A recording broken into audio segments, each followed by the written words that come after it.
You all know the story of Simon Peter. His real name was Simon, and then when Jesus found him, he said, "You are Peter, and on this rock I will build my church."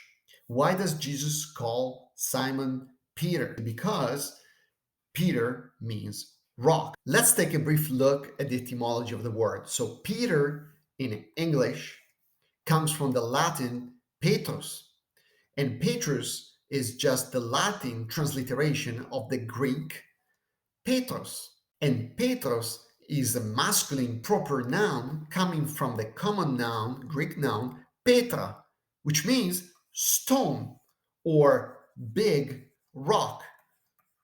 Think about the parable that Jesus talks about the wise man who builds his house on a rock. He used the word Petra. It's a big rock on which you can build a house. So there you have it. When Jesus calls Simon Peter, he does so because Peter comes from the Greek word Petra, which means rock. Isn't that right?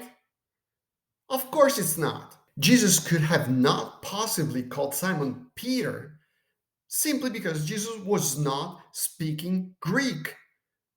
And Simon Peter did not understand Greek. Jesus and Simon were speaking Aramaic between each other, not Greek, not even Hebrew, and not even pure Aramaic. They were speaking a particular dialect of Aramaic.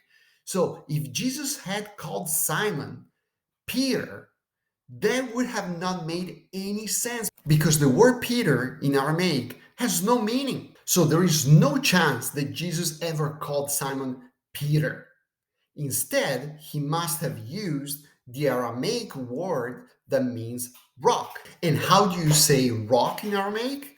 You say Kepha, Kepha. So that's what Jesus told Simon. He said, "Simon, you are Kepha," not Peter. He said Kepha. And how do we know this? Well, let's read John 1:42. He says, "Su e Simon, ho huios Ioanno, you are Simon, the son of John. Su, you, kletzese, you will be called," there you go, Kephas.